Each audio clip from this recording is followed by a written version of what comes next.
I associate myself with the words of Minister Kuleba of Ukraine and my colleagues from the European Union. But I am amazed at the tone and the content of the presentation by the Russian ambassador. And I thought I could be useful by correcting the record. Ambassador Nebendia has called Kiev the clients of the West. Actually, Kiev is fighting to be independent of anybody. He calls them a criminal Kiev regime. In fact, Ukraine has a democratically elected government. He calls them Nazis. Well, the president is Jewish, the defense minister is Muslim, and they have no political prisoners. He said that Ukraine was wallowing in corruption. Well, Alexei Navalny documented how honest and full of probity his own country is. He blamed the war on US neocolonialism. In fact, it is Russia that tried to exterminate Ukraine in the 19th century, again under the Bolsheviks, and it's the third attempt.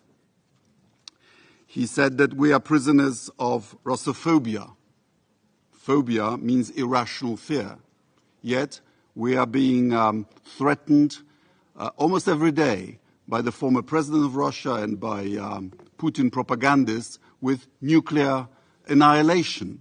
I put to you that it's not irrational. When Russia threatens us, we trust it. He said that we are denying Russia's security interests. Not true. We've only started rearming ourselves when Russia started invading her neighbors. He even said that Poland attacked Russia during World War II. What is he talking about?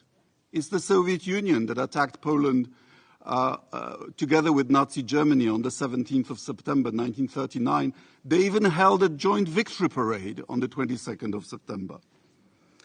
He says that Russia has always only beaten back aggression. What were Russian troops doing at the gates of Warsaw in August 1920? They were on a topographical excursion? No, the truth is that for every time that Russia has been invaded, she has invaded 10 times. He says that this is a perfidious proxy war by the West. My advice is don't fall into the Western trap. Withdraw your troops to the international border and avoid this Western plot. He also says that there was an illegal coup in Ukraine, in Kiev, in 2014. Well, I was there. There was no coup. President Yanukovych murdered 100 of his compatriots, and he was removed from office by a democratically elected Ukrainian parliament, including his own party, the Party of Regions. And finally, he is saying that we, the West, are somehow trying to persuade that Russia can never be beaten. Well, Russia didn't win the Crimean War. It didn't win the Russo-Japanese War.